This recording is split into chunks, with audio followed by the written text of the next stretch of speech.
27º domingo del tiempo ordinario.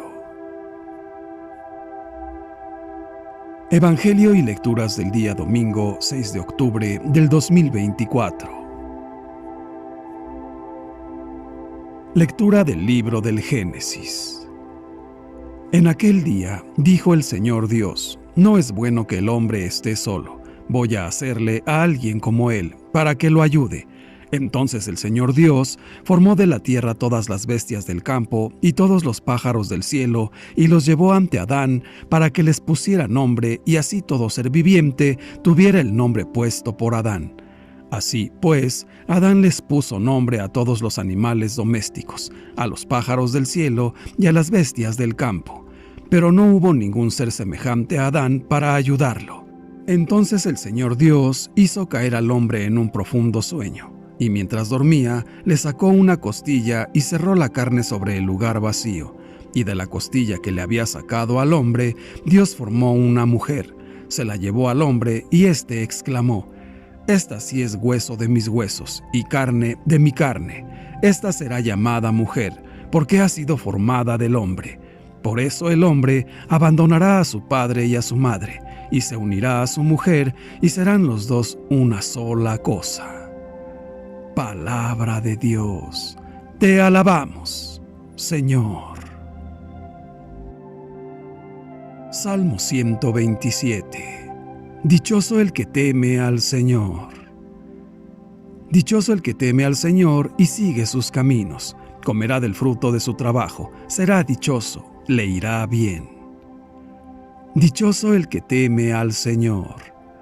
Su mujer como vid fecunda en medio de su casa. Sus hijos como renuevos de olivo alrededor de su mesa. Dichoso el que teme al Señor. Esta es la bendición del hombre que teme al Señor. Que el Señor te bendiga desde Sión, que veas la prosperidad de Jerusalén todos los días de tu vida. Dichoso el que teme al Señor. Lectura de la carta a los Hebreos.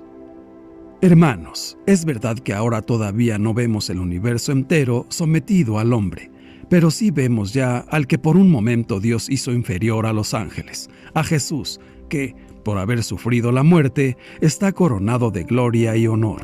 Así, por la gracia de Dios, la muerte que Él sufrió redunda en bien de todos. En efecto, el Creador y Señor de todas las cosas quiere que todos sus hijos tengan parte en su gloria. Por eso convenía que Dios consumara en la perfección, mediante el sufrimiento, a Jesucristo, autor y guía de nuestra salvación. El santificador y los santificados tienen la misma condición humana. Por eso no se avergüenza de llamar hermanos a los hombres. Palabra de Dios. Te alabamos, Señor. Lectura del Santo Evangelio según San Marcos, capítulo 10, versículos del 2 al 16. En aquel tiempo se acercaron a Jesús unos fariseos y le preguntaron, para ponerlo a prueba: ¿le es lícito a un hombre divorciarse de su esposa? Él les respondió: ¿qué les prescribió Moisés? Ellos contestaron: Moisés nos permitió el divorcio mediante la entrega de un acta de divorcio a la esposa.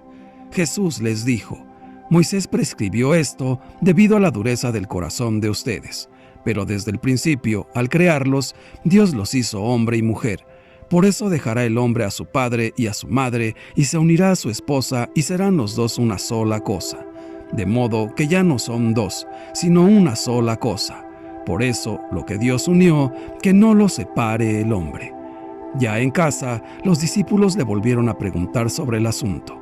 Jesús les dijo: si uno se divorcia de su esposa y se casa con otra, comete adulterio contra la primera. Y si ella se divorcia de su marido y se casa con otro, comete adulterio. Después de esto, la gente le llevó a Jesús unos niños para que los tocara, pero los discípulos trataban de impedirlo. Al ver aquello, Jesús se disgustó y les dijo: dejen que los niños se acerquen a mí y no se lo impidan, porque el reino de Dios es de los que son como ellos. Les aseguro que el que no reciba el reino de Dios como un niño, no entrará en él. Después tomó en brazos a los niños y los bendijo, imponiéndoles las manos. Palabra del Señor. Gloria a ti, Señor Jesús. Reflexión. El mensaje de la palabra de Dios en este domingo lo podríamos reducir a 3 aspectos fundamentales: el drama de la soledad, el auténtico amor entre el hombre y la mujer y la problemática situación de la familia de hoy. Para llegar al Evangelio, veamos lo que dice la primera lectura.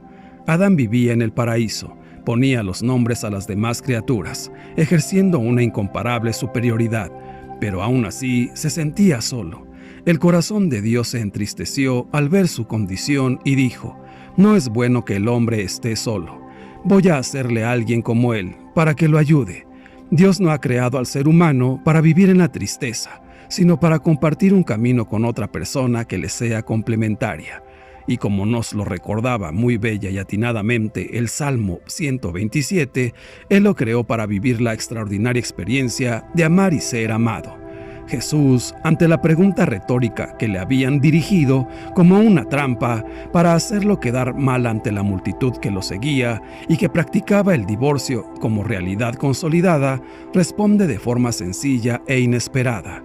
Restituye todo al origen de la creación. Este es el sueño de Dios para su criatura predilecta, verla realizada en la unión de amor, feliz en el camino común, en la donación recíproca y fecunda. Es el mismo designio que Jesús resume en el Evangelio de hoy con estas palabras: «Por eso abandonará el hombre a su padre y a su madre, se unirá a su mujer, y serán los dos una sola carne». Es en este contexto bastante problemático donde la Iglesia está llamada a vivir su misión en la fidelidad, en la verdad y en la caridad. Hoy se vive la paradoja de un mundo globalizado en el que vemos tantos progresos materiales, pero cada vez menos calor de hogar y de familia. Muchos proyectos ambiciosos, pero poco tiempo para disfrutarlos en común. Lo que Dios ha unido, que no lo separe el hombre. Es esta la exhortación a los esposos creyentes para que busquen superar toda forma de individualismo y de miedo a comprometerse de por vida. En tal unidad, los cónyuges transmiten la vida a los nuevos seres humanos, se convierten en padres, participan de la potencia creadora de Dios mismo. En el Evangelio de hoy vemos una reacción de Jesús más bien insólita, se indigna, y lo que más sorprende es que su indignación no es causada por los fariseos que lo ponen a prueba con preguntas sobre la licitud del divorcio, sino por sus discípulos que, para protegerlo de la aglomeración de la gente, impiden que algunos niños sean llevados ante él. En otras palabras, el Señor no se indigna con quienes discuten con él, sino con quienes, para aliviarle el cansancio, alejan de él a los niños. ¿Por qué el Señor hace esto? Recordemos que Jesús, realizando el gesto de abrazar a un niño, se había identificado con los pequeños. Había enseñado que precisamente los pequeños, es decir, los que dependen de los demás, los que tienen necesidad y no pueden restituir, han de ser servidos primero. Quien busca a Dios lo encuentra allí, en los pequeños, en los necesitados. Necesitados no solo de bienes, sino también de cuidados y de consuelo, como los enfermos, los humillados, los prisioneros, los inmigrantes, los presos. Allí está Él, en los pequeños. He aquí por qué Jesús se indigna. Cada afrenta hecha a un pequeño, a un pobre, a un niño, a un indefenso, se le hace a Él. Hoy el Señor retoma esta enseñanza y la completa. De hecho, añade: el que no recibe el reino de Dios como un niño, no entrará en él. Esta es la novedad. El discípulo no solo debe servir a los pequeños, sino que también ha de reconocerse pequeño él mismo. Cada uno de nosotros, ¿nos reconocemos pequeños ante Dios? Saberse pequeños, saberse necesitados de salvación, es indispensable para acoger al Señor. Es el primer paso para abrirnos a Él. Sin embargo, a menudo nos olvidamos de esto. En la prosperidad, en el bienestar, vivimos la ilusión de ser autosuficientes, de bastarnos a nosotros mismos, de no tener necesidad de Dios. Esto es un engaño, porque cada uno de nosotros es un ser necesitado, pequeño. Debemos buscar nuestra propia pequeñez y reconocerla, y allí encontraremos a Jesús. En la vida, reconocerse pequeño es un punto de partida para llegar a ser grande. Si lo pensamos bien, crecemos no tanto gracias a los éxitos y a las cosas que tenemos, sino, sobre todo, en los momentos de lucha y de fragilidad. Ahí, en la necesidad, maduramos. Ahí abrimos el corazón a Dios, a los demás, al sentido de la vida. Abrimos los ojos a los demás. Cuando somos pequeños, abrimos los ojos al verdadero sentido de la vida. Cuando nos sintamos pequeños ante un problema, pequeños ante una cruz, una enfermedad, cuando experimentemos fatiga y soledad, no nos desanimemos. Está cayendo la máscara de la superficialidad y está resurgiendo nuestra radical fragilidad. Es nuestra base común, nuestro tesoro, porque con Dios las fragilidades no son obstáculos, sino oportunidades. De hecho, precisamente en la fragilidad descubrimos cuánto nos cuida Dios. El Evangelio de hoy dice que Jesús es muy tierno con los pequeños, cuando los abrazó y los bendijo, imponiéndoles las manos. Las contrariedades, las situaciones que revelan nuestra fragilidad, son ocasiones privilegiadas para experimentar su amor. Lo sabe bien quien reza con perseverancia, en los momentos oscuros o de soledad. La ternura de Dios hacia nosotros se hace aún más presente. Cuando somos pequeños, sentimos más la ternura de Dios. Esta ternura nos da paz. Esta ternura nos hace crecer, porque Dios se nos acerca a su manera, que es cercanía, compasión y ternura. Y cuando nos sentimos poca cosa, es decir, pequeños por cualquier motivo, el Señor se nos acerca más. Lo sentimos más cercano. Nos da paz, nos hace crecer. En la oración, el Señor nos abraza como un papá a su niño. Así nos hacemos grandes, no con la ilusoria pretensión de nuestra autosuficiencia, sino con la fortaleza de depositar en el Padre toda esperanza, justo como hacen los pequeños. Jesucristo no vino al mundo a abolir la ley, sino a darle plenitud.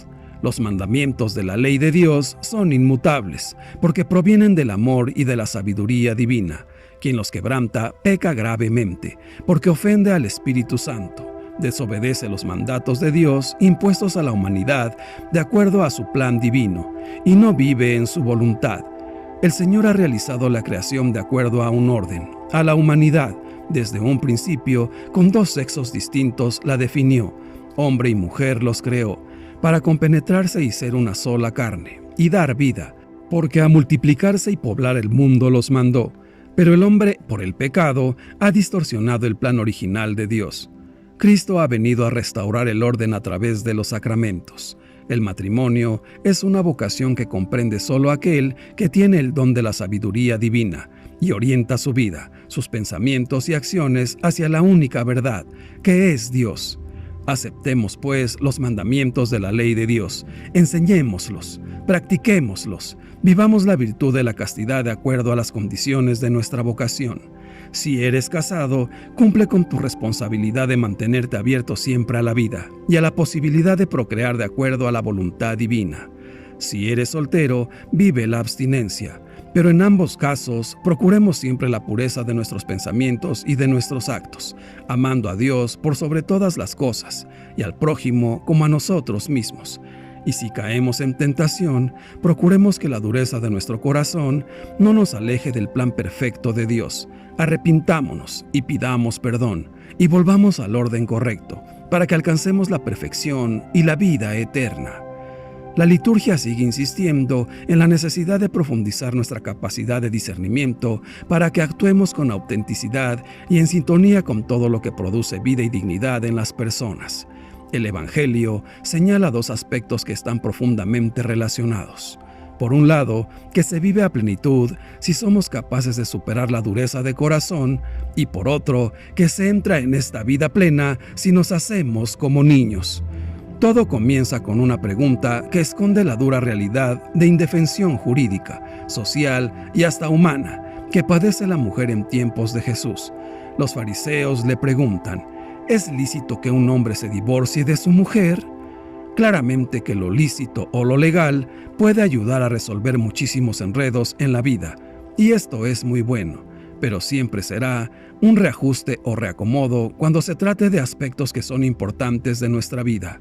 La legalidad jamás podrá llegar al fondo de las realidades humanas en las que nos movemos los hombres y mujeres de carne y hueso que somos.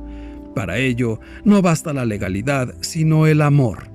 Cuando Jesús responde a la pregunta sobre la licitud del repudio a la esposa o al esposo, afirmando que nada ni nadie debe romper lo que Dios está uniendo, nos invita a descubrir en lo más profundo de nosotros mismos la capacidad de parecernos a Dios, es decir, la capacidad de vivir amores duraderos que se juegan juntos toda su suerte, que son precisamente los amores que crean alianza y generan vida.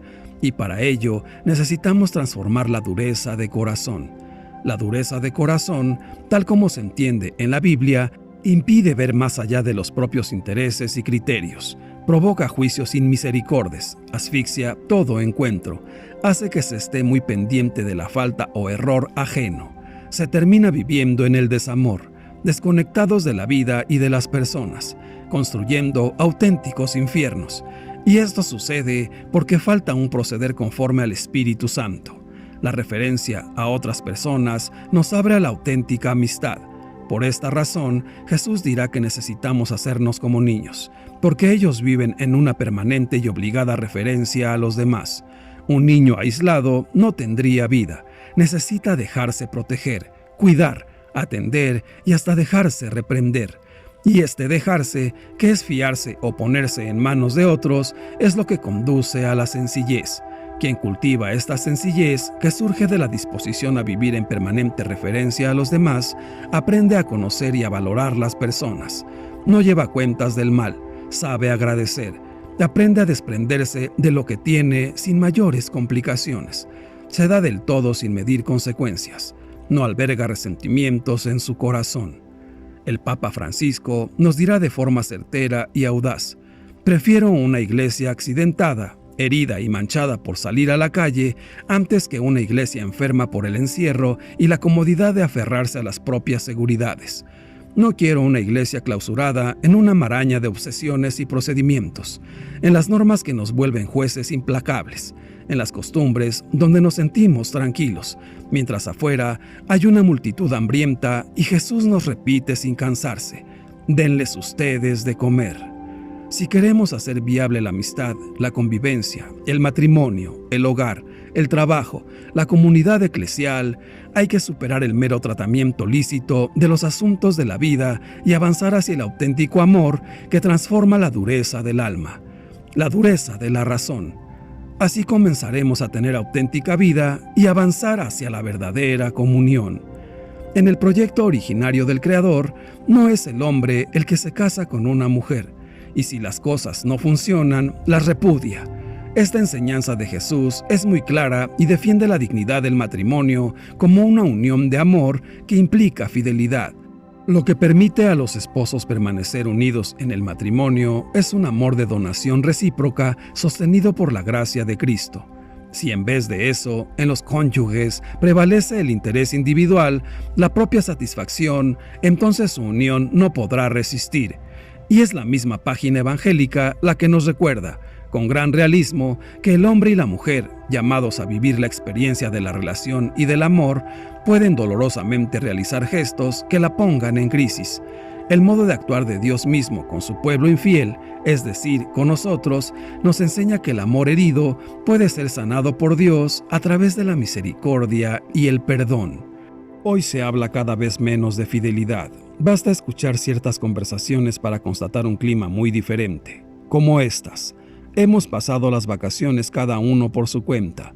Mi esposo tiene un ligue. Me costó aceptarlo, pero ¿qué podía hacer? Es que sola con mi marido me aburro. Algunas parejas consideran que el amor es algo espontáneo. Si brota y permanece vivo, todo va bien. Si se enfría y desaparece, la convivencia resulta intolerable. Entonces lo mejor es separarse de manera civilizada. No todos reaccionan así. Hay parejas que se dan cuenta de que ya no se aman, pero siguen juntos, sin que puedan explicarse exactamente por qué. Solo se preguntan hasta cuándo podrá durar esa situación. Hay también quienes han encontrado un amor fuera de su matrimonio y se sienten tan atraídos por esa nueva relación que no quieren renunciar a ella. No quieren perderse nada, ni su matrimonio, ni ese amor extramatrimonial. Las situaciones son muchas y, con frecuencia, muy dolorosas. Mujeres que lloran en secreto su abandono y humillación, esposos que se aburren en una relación insoportable, niños tristes que sufren el desamor de sus padres. Estas parejas no necesitan una receta para salir de su situación. Sería demasiado fácil. Lo primero que les podemos ofrecer es respeto, escucha discreta, aliento para vivir y, tal vez, una palabra lúcida de orientación. Sin embargo, puede ser oportuno recordar algunos pasos fundamentales que siempre es necesario dar. Lo primero es no renunciar al diálogo. Hay que esclarecer la relación, desvelar con sinceridad lo que siente y vive cada uno, tratar de entender lo que se oculta tras ese malestar creciente, descubrir lo que no funciona, poner nombre a tantos agravios mutuos que se han ido acumulando sin ser nunca comentados.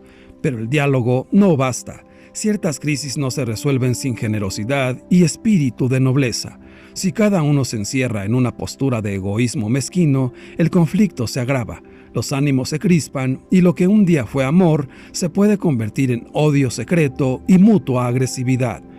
Hay que recordar también que el amor se vive en la vida ordinaria y repetida de lo cotidiano.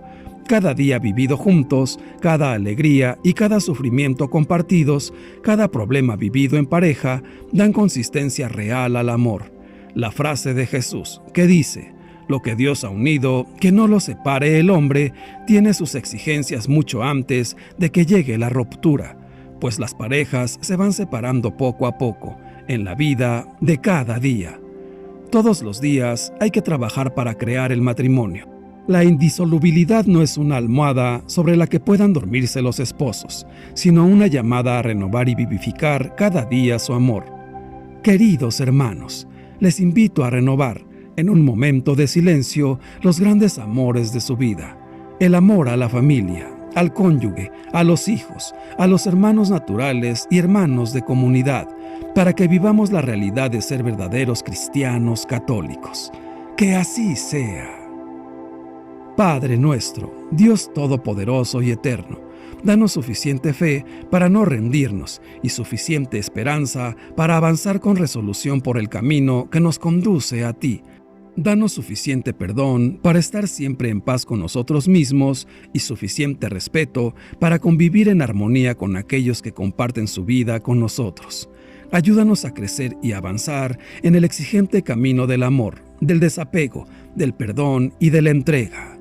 Todo esto te lo pedimos por medio de nuestro Señor Jesucristo, tu Hijo, que vive y reina contigo en la unidad del Espíritu Santo y es Dios por los siglos de los siglos. Santísima Virgen María, gracias por interceder siempre por nosotros ante tu Hijo amado Jesús. Dios te salve María. Gloria al Padre, y al Hijo, y al Espíritu Santo, por los siglos de los siglos. Amén. Que Dios nos bendiga a todos. Amén.